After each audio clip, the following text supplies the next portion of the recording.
All right, thank you for joining the webinar right on time. We're going to go ahead and wait just 1 minute. Usually everyone's clocks have a hard time syncing at the exact right time, so we'll wait 1 minute and we'll get started.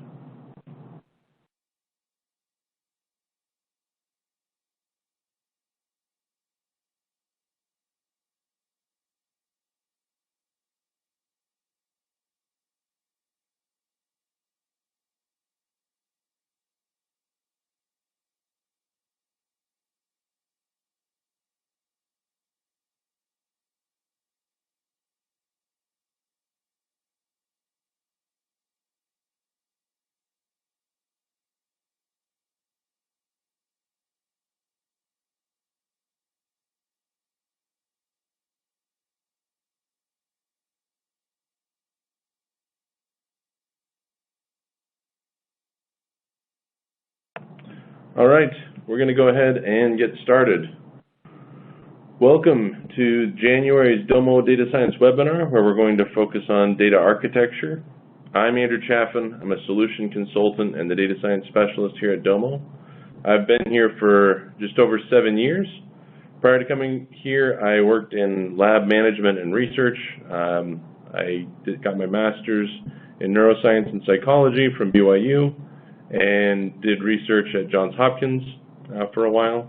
I learned to love statistics and analytics.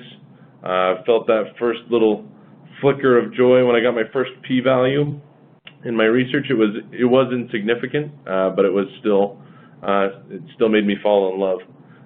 Enjoyed doing data science work here at Domo, and look forward to working with anyone that's interested in working with us.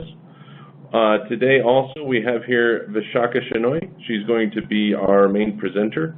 She's a data scientist on Domo's data science consulting team. She has a master's in information management with a focus on data analytics. She's been a technical consultant, a data architect, and now a data scientist with us here at Domo.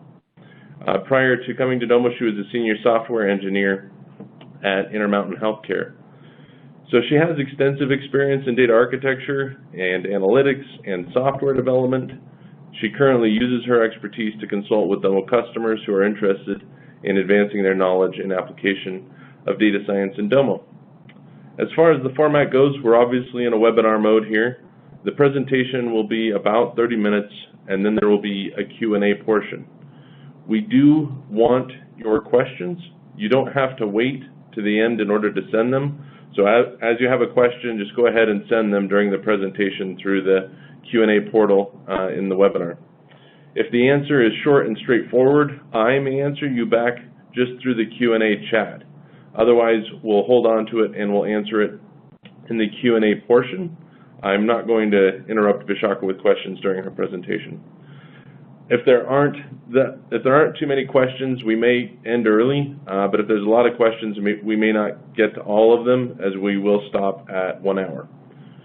If you do have questions that we didn't answer, or if you're interested in learning more, you can go ahead and reach out to your favorite Domo contact, or we'll give you my contact information here at the end, and you're welcome to set up a call with any of us. We're happy to get you any answers. So with that, Vishaka, the time is yours. Hello, everyone. Today we're going to talk about architecting your data for data science. Now, I'm not going to claim here today that there is one right way to architect your data for data science. It often depends on the use case, size of the data, and various other factors. However, as part of my role as a data science consultant here at Domo, I have had a chance to work with several customers on their different use cases, and as a result, my team and I, we have put together some data architecture best practices. These help out a lot in architecting your data the right way, and they also bring out the power of Domo. And I'm hoping that you'll see that here today. Before I proceed, I'm also assuming that we have attendees here today that fall into two broad categories. Those who are curious to know why data architecture is so important in data science. It's so easy to get access to data. It's so relatively straightforward to run analysis. So what's the big deal about data architecture? And the second group could be one that knows the importance of data architecture in Domo or data architecture in general, but are curious to know how to implement that in Domo the right way. My hope is to address both of these group of people today. Let's talk about the basics of splitting your data. For this example, let's assume we have an employee attrition use case. It's one of the most popular use cases and also one of the most intuitive ones to understand. Let's say you have a full data set with terminated and currently employed or active employees. The best way to split the data for this use case would be to use an arbitrary cutoff because you want to have a static data set for modeling. It doesn't help for the data set to be changing as you're modeling on it. The cutoff could be a business decision or it could be an arbitrary cutoff date. In this case, let's say I'm using cutoff date of 1st of January 2020. Any employee terminated before that will be in my terminated modeling data set. Any employees that terminate after the cutoff would be in the terminated after cutoff data set, and the currently active employees would be in the current prediction data set. These then get further divided later on into the train and test data set.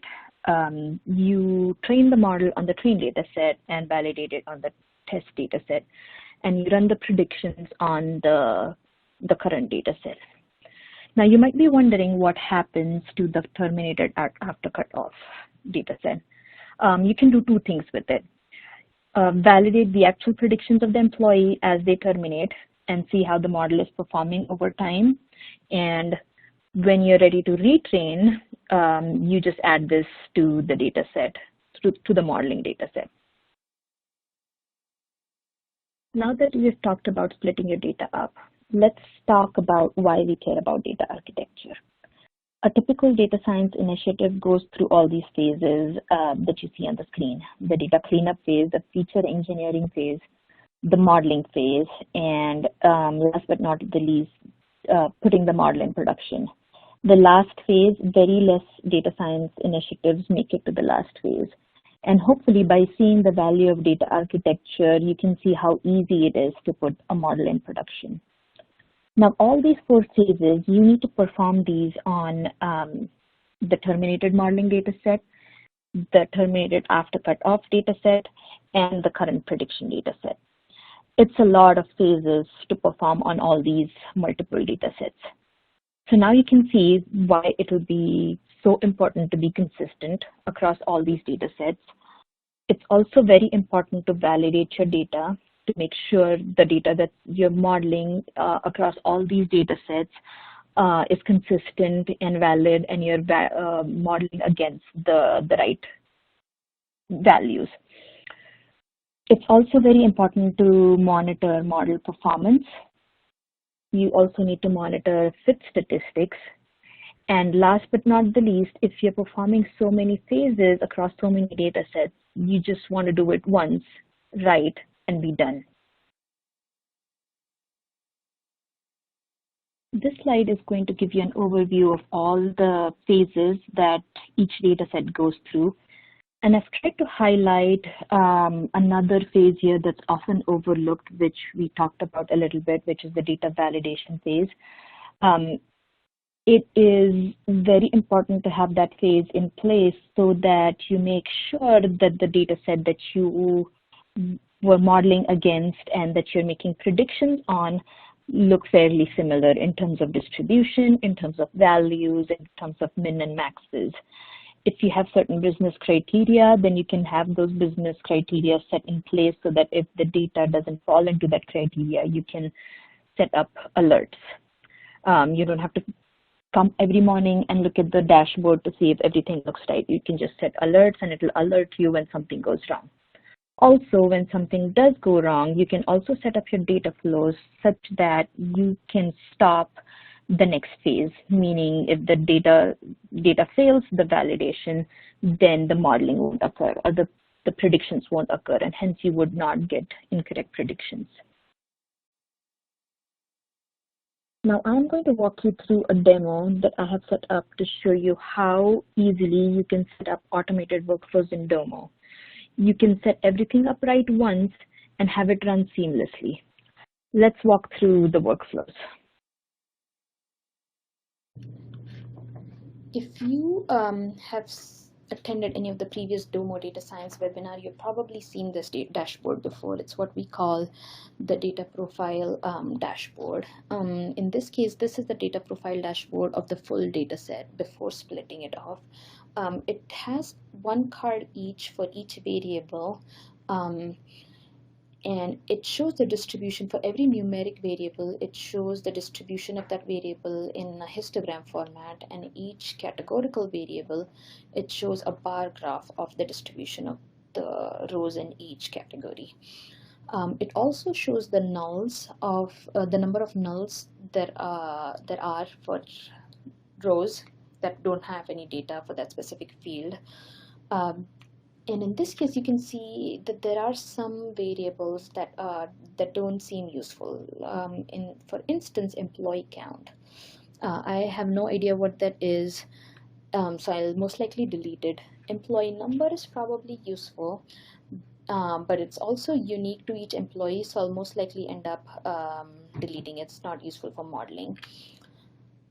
If I keep scrolling down, let's see what else we have here. Over 18. Everyone is over 18 in this arbitrary company, so this is not a useful variable. And there are some other things that may or may not be useful. But depending on that, I am going to go and clean the data. Now, this is the data flow I've set up to clean the data. I'm removing the unwanted columns. I'm removing the rows with incorrect data. For example, it shows that there is an employee whose age is listed as 120. That's highly unlikely, so I'm going to go ahead and remove it. So I'm going to do cleanup of this format and some other business rules that I want to apply. And once I have a clean data set, then I'm going to go ahead and split the data like we discussed before. I have used a cutoff of 1st of January 2020, so anyone who was terminated before 2020 is going to be in this data set, and this is the one that I'm going to use for modeling. Anyone who is going to terminate after 1/1/2020, on or after, is going to be in this data set. So any employee that terminates from here on is most likely going to be in this data set. All the active employees are going to be here and are going to be predicted on. And those are the 3 data sets that I have. After I've split the data set and based on the data profile that we reviewed, I also see that there are some categorical variables here that have categories with tiny distribution. For example, human resources is less than 2% distribution. Department of Human Resources again is about 5%, small distribution. So I might want to club these two together, or maybe even keep it like this. But this one I might club these two together. I also have a distance from home histogram here, and I don't know if it's too useful to have this in a numeric format. So what I am going to do is convert this variable into a categorical variable called commute distance. So I'm going to convert distance from home into commute distance, and going to say anyone less than 5 miles, I'm going to assume this is miles, less than 5 miles from home is going to have a minimal commute distance, 5 to 10 is going to be low, 10 to 15 is going to be medium, anyone more than 15 is going to be high. So that is going to be my feature engineering. So now if you see here, I have 2 different feature engineering data flows, one for modeling and one for current data set. The reason I've split this up here is because you are probably going to run the modeling data flows, this one, and the validation data flows a handful of time until you have the model down. Once you have a model trained, then you are going to run the current data flows, the current validation, modeling, and feature engineering on a scheduled basis, and not the modeling ones. You don't want the modeling one to keep running, otherwise it will keep retraining your data. You want to retrain only once in a while, not every often you do predictions on. So that's why I've split them up here. And so from here on, you'll see every data flow will have a corresponding data flow for the current data set. The idea is to have both those data flows mostly similar. There might be business rules or logical rules somewhere where you do some different calculations for feature engineering. For example, let's say age. When you calculated age for modeling, I've used a cutoff for 2020, right? So I would want to calculate the age as of that date for my modeling data set. For my current data set, I would want to use the current date as to calculate the age. So I would want to calculate the age every time I do predictions. So that's how they would be different in the different data flows. But otherwise, it should be largely similar. Now, once I have the feature engineering done, then let's move on to the modeling phase.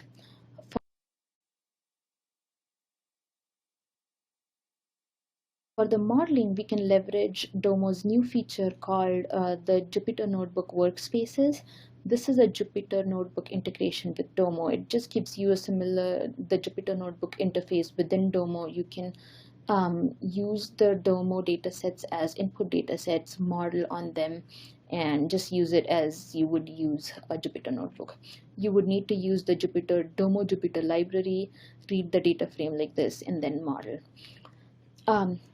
In this case, I just went ahead and did some modeling, and I found out that I want to use these total working years as the dependent variable, the one that I'm predicting on, and the other 4, business travel, commute distance, age, and monthly income, as the independent variable.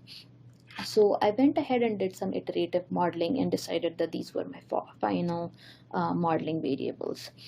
I've printed the summary, and now I'm ready to move this model into production. Now, before I move this into production, I can go back and build another data profile with my finalized variables. In this case, I have created a new collection and listed my dependent variable and the other independent variable.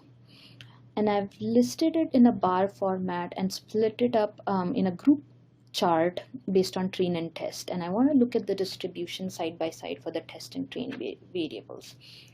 The reason for that is you always want to have the same distribution in test and train, and also in current, for that matter, the current data set that you'll be predicting on. The reason is this. In this, when you did some modeling, I used travel rarely as, for the business travel, I used travel rarely as the reference group. That was because travel rarely was the biggest group in the train data set. Now, if in the test data set, travel frequently were the bigger group, then it might cause some unstable predictions. So that's why it's good to keep an eye on the distribution to see if they're largely similar. And in this case, they are, so that's all good. We are ready to move on. Then I built a modeling data flow. I want to go a little bit deeper into the modeling data flow. Oh, before we go to the modeling, it's the validation data flow. Everyone often forgets it. I almost forgot about it right now. The validation data flow is where you validate all the variables and the accepted values to see if they're within the accepted values. If they are not, you want to, like we discussed before, you want to stop the modeling from happening or the predictions from occurring because you know there is something wrong with the data. Now here is a sample data flow to set up validation. What I have done in this case, since I only had 4 or 5 variables, 1 independent and 4 dependent, I just went ahead and did this manually. I built a template data set with each field. In this case, the age was a numeric field, so I put a min and max these can be actual min and max values, or business driven min and max values. Let's say age, you're saying that we usually don't have anyone more than 90 years of age, then you can have 90 here. So anything that has anything that falls within this will be acceptable. That's the idea. For the field, I would put in every categorical variable here and the valid values for those variables, and also whether or not it was a reference group. In this case, non-travel was not. In this case, travel rarely was the reference group, so I would do that as yes, reference group. But you get the idea. And I use that to validate three things. One is that the age is within the min and max limit. If it's not, then I flag that as an invalid column. The second thing I do is for categorical variables is that I check if those variables are within the accepted values of the categorical variables that we just mentioned. That's the second thing we did. And for the reference group, you can check if there are values in the reference group that you have listed as the reference group there. I've often noticed that everything works fine for the first modeling round. When you're ready to retrain, let's say a few months down the line or a few years down the line, there are occasions where there are no rows in the reference group, which causes the model to error out. So this is supposed to catch those kind of things. If any of these three validation criteria fail, then it would prevent the final validated model data set from populating. So, which I think I have a small criteria here where it says if valid is 1, then pass all the rows. If not, don't pass all the rows. The other two data sets are supposed to list out all the invalid columns and all the invalid fields with no reference groups. And we'll see what we can do with these data sets now.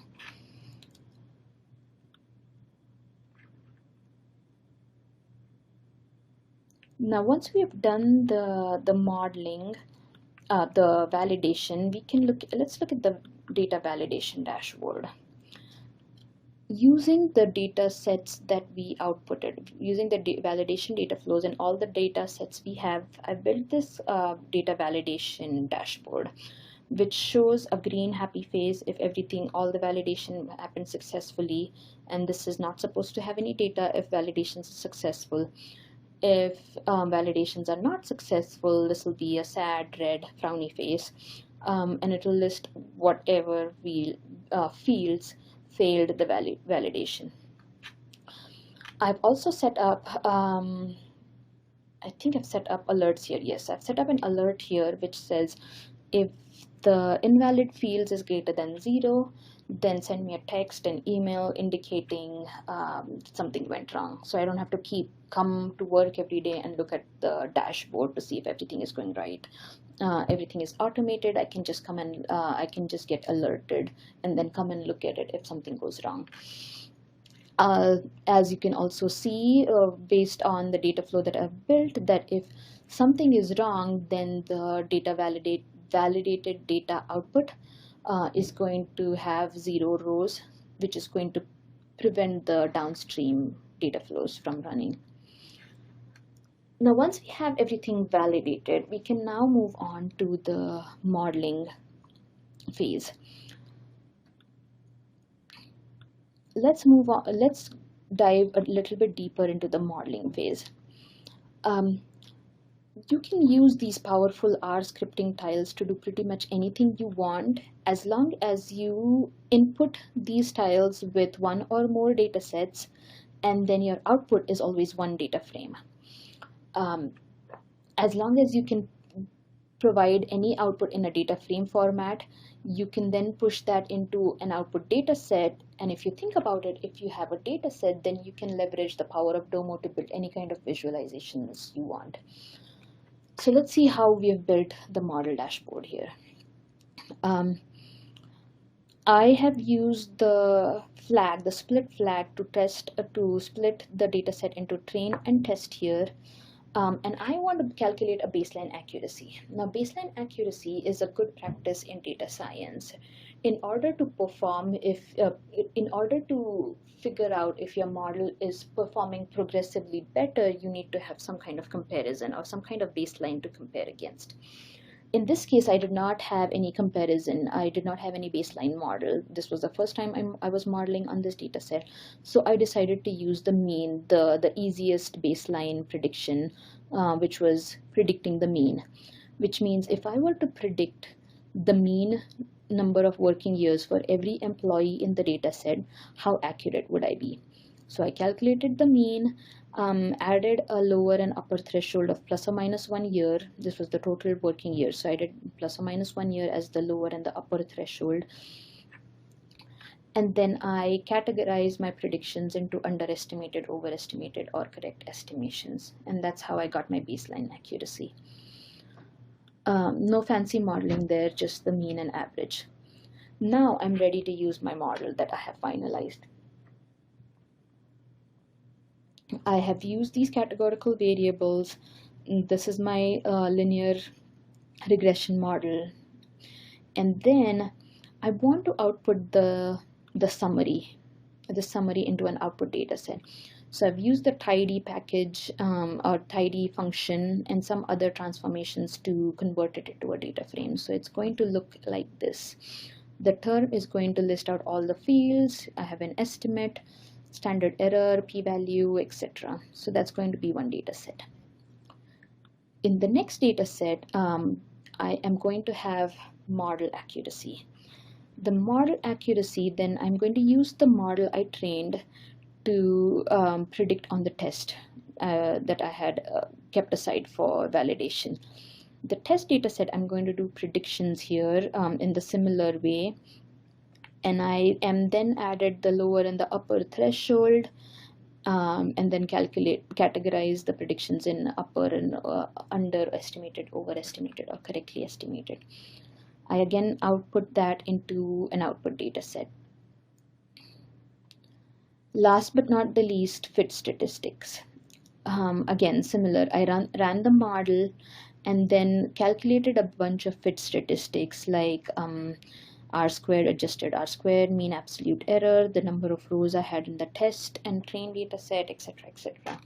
And then converted that into a data frame, and I am now outputting that as a data set. So that's my fit statistics. So these are the 4 data sets that I have built for my model. Using the same model, I am now going to do predictions on the current data set. In the current data set, again, I'm passing the current data set and the historical data set or the model data set. I'm training the model and using the current data set to make predictions and writing them back to the current data set.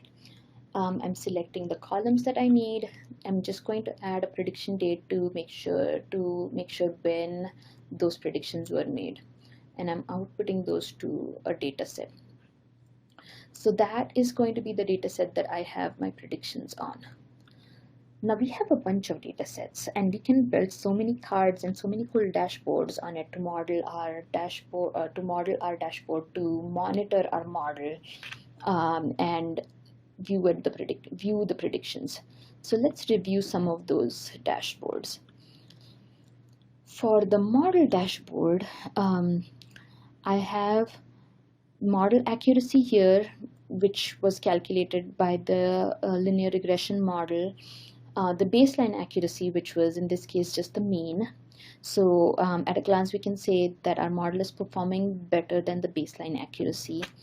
When we retrain, this is going to be our baseline accuracy, and this is going to be the model accuracy, the new training accuracy. As we make predictions and as employees terminate, we can then start calculating how many correct predictions and how many overestimations and underestimations we have. We can also build alert on these and say if the correct predictions go below a certain point, then an alert needs to be sent to whoever is concerned. This is the model summary dashboard. It's this dashboard, basically some similar to this. And it lists the coefficient. Again, this let me mention this. This model dashboard was not built on the same model. I'm just showing this to you as a demo. It was built on some other dashboard, but we could easily build a similar dashboard for the data sets that we outputted.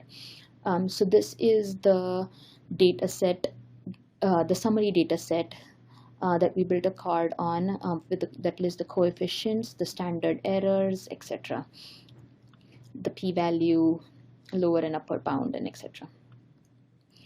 It also lists all the variables.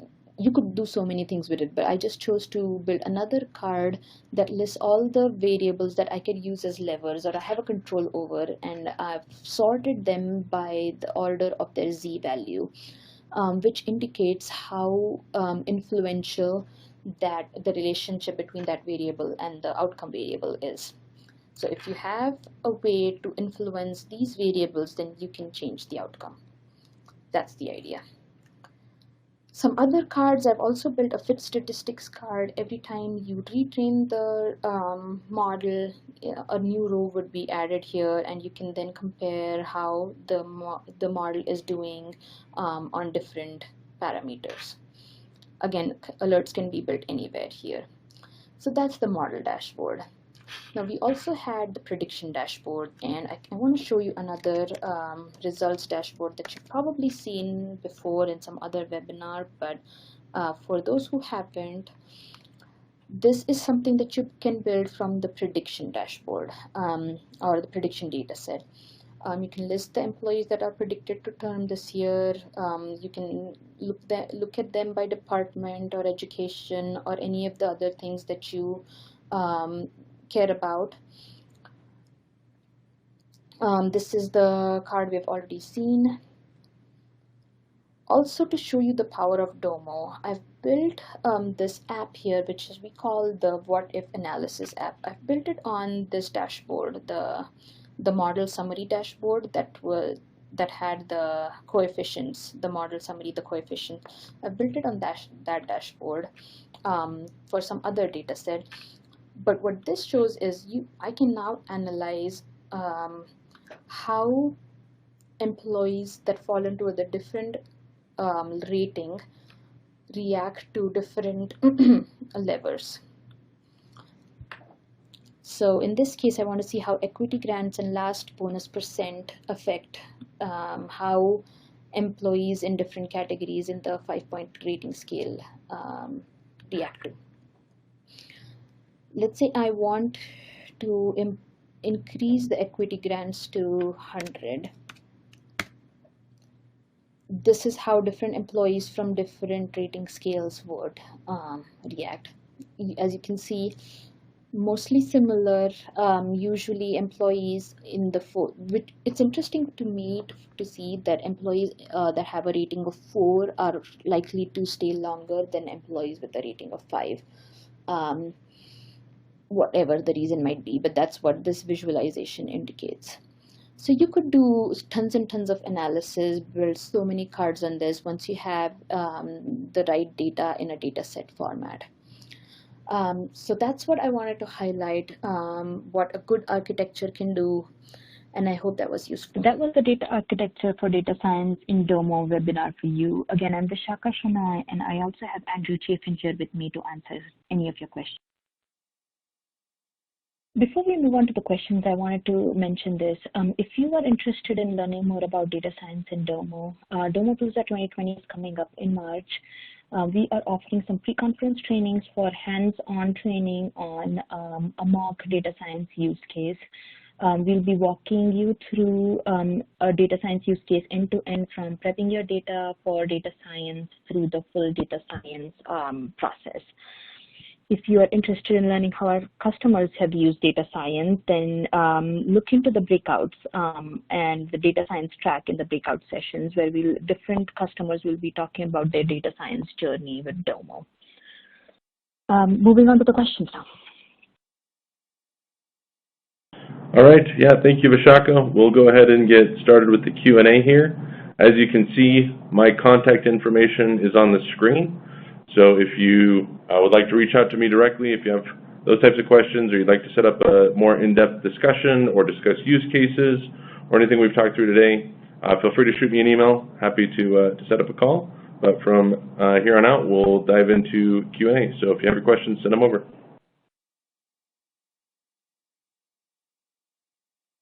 All right.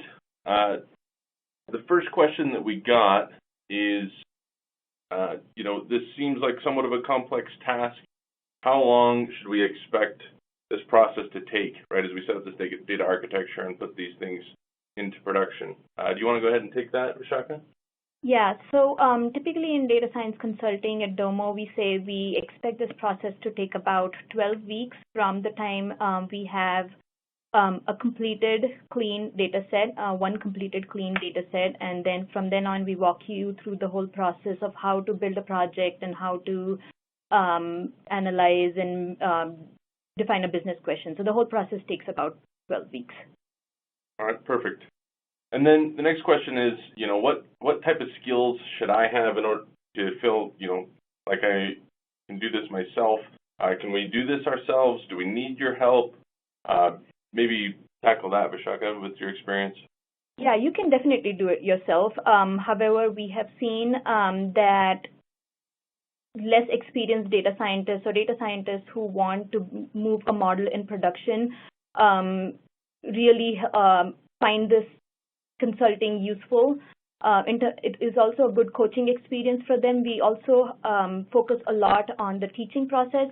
Of course, we want you to come back to us with any other use case you have, but our focus is also to teach you how to fish. So if you want to, you can then, on your next use case, take your experience from the previous one and do it yourself. Great. Next question. It'd be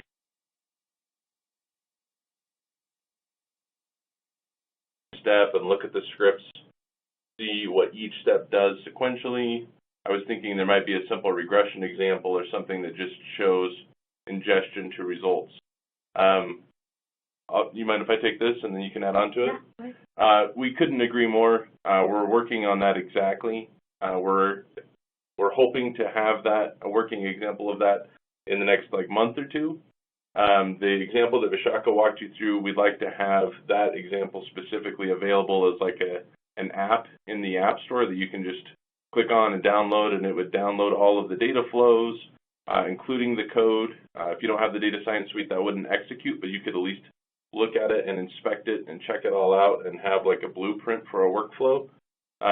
So we're hoping to have that done and give that away to the people that attend our pre-conference training at Domopalooza. We'll be walking through that as the example, and then, hopefully we can get that into the App Store at that same time or soon after. Is there more that you'd add to that, Vishaka? No, I think you covered it. Okay. The next question, do you feel like Domo is a great tool for this type of work? Do you want me to? Yeah, go ahead, Vishaka, on that one. Okay, so Domo, I think the good part about Domo is once you have your scripts and everything, it works like any other data flow. If you've been working in Domo, if you have been building data flows in Domo and building dashboards in Domo, it's just a matter of putting your script in production, building dashboards like any other dashboard. So in that case, I feel like Domo is a great tool because you don't have to learn a new tool, a new technology. You can work right off of R or Python and just use the knowledge that you have about building data flows in Domo. Perfect. On to the next question. And if you guys have questions, obviously send them through Q&A. I'll keep going through them here. The next question we had is, how do you deal with long tail distributions or outliers? You want to take that one, Vishaka? So I would say this is a business decision. It also depends on the use case. But in general, I would look at the distribution. Also, I would consider converting, depending on how long the tail is and which end the tail is on, whether it's a left tail or a right tail. I would also consider using feature engineering to convert numerical variable into a category.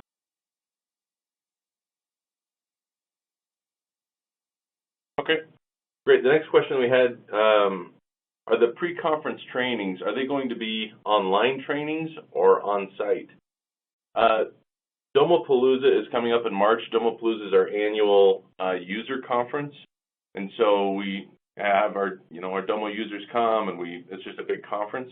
The 2 days, so that conference is Wednesday, Thursday, Friday. Friday is a ski day, but Monday and Tuesday of that same week, it's people can come early and go through these pre-conference trainings. So it's live, it's kind of on site, like you're not here at Domo headquarters, you're there at the conference event, and so it's a live event with us and them. These do get recorded. I think often they are made available. You can't quote me on like, yeah, we'll make the recordings available, because I don't know for sure. I wouldn't be surprised if they are, but the pre-conference training itself will be a live, interactive, face-to-face Domopalooza type of thing. Hopefully that answers your question. The next question was, what kind of algorithm did you use for this example, and are certain algorithms more common in real life, in a real life use case like logistic regression or random forest? Vishaka, do you want to take that one? So in this specific example, I used linear regression because my dependent variable was total working years, which is a numeric variable. I would also recommend trying multiple models. That's what I usually do. I try random forest, Poisson, negative binomial, all of those, and I compare fit statistics. And oftentimes, depending on what the distribution of your dependent variable looks, one of these fit better than the others. And when I compare all the fit statistics side by side, then it's pretty obvious which one to go with. So that's usually how I choose my model. Great. The next question, does your 12-week project estimate, does it vary depending on the complexity of the business case? I'm going to give my own little quick answer, which will not be totally complete, and then Vishaka, and you mind following on with that. What I've found, or what I've seen, is that since these are teach-to-fish engagements, that typically the thing that varies the project timeline estimate more than anything is the availability of whoever we're working with on the customer side.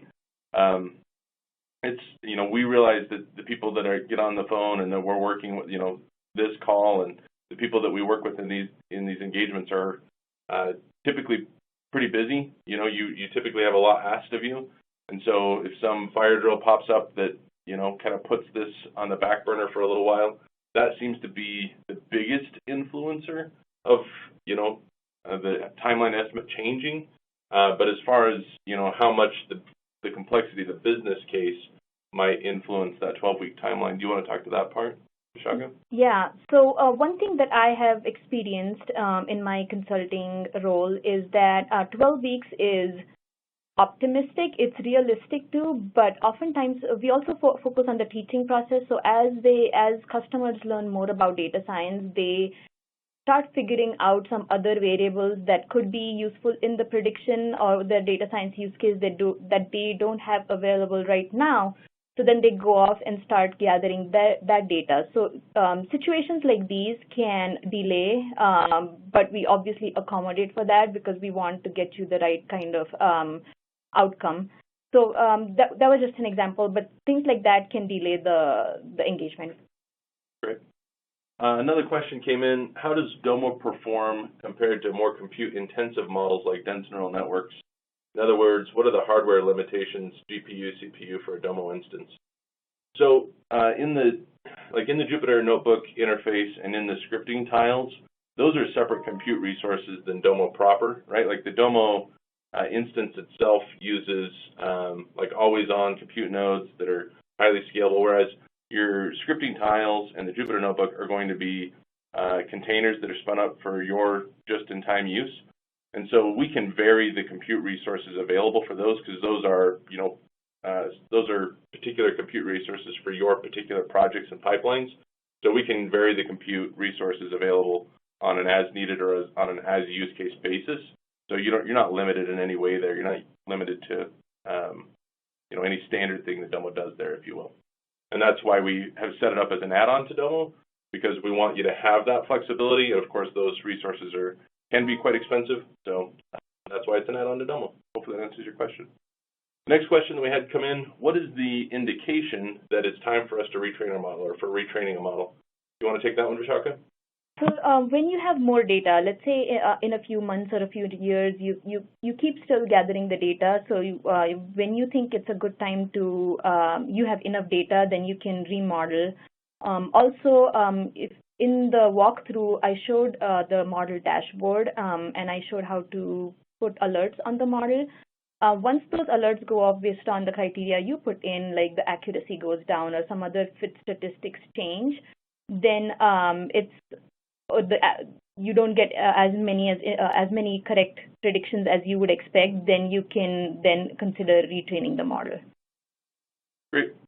So I think this is kind of a tie-on to the previous question about like compute resources.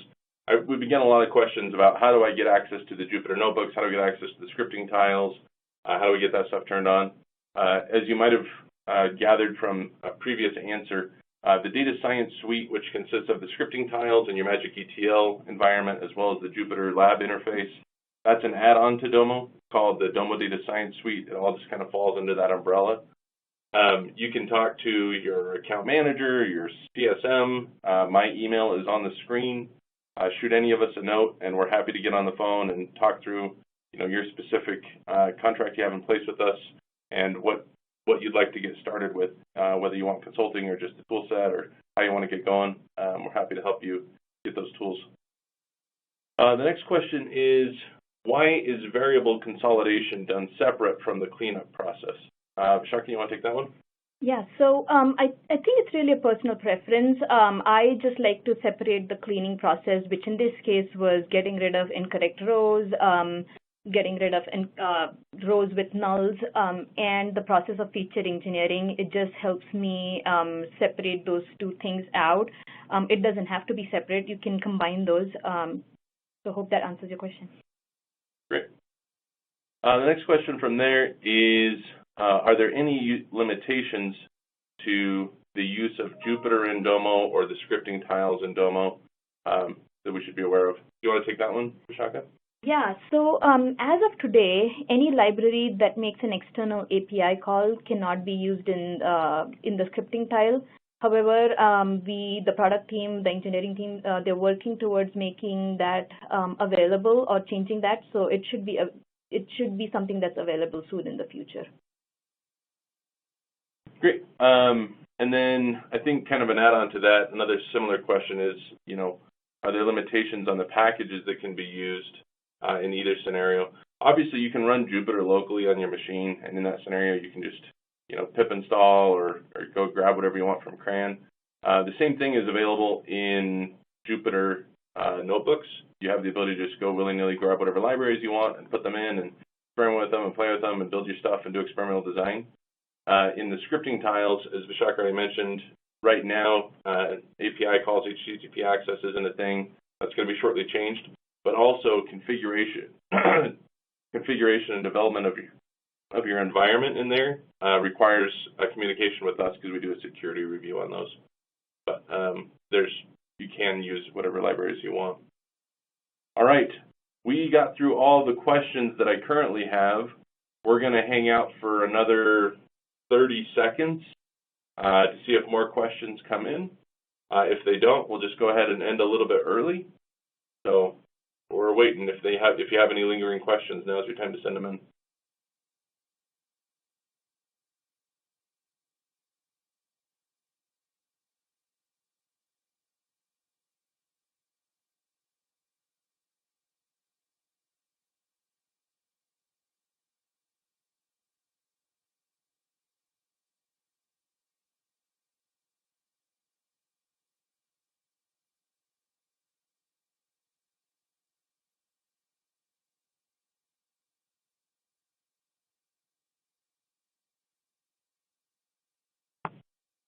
All right, we haven't had any other questions come in. Hopefully we're not going too fast if you're trying to type furiously.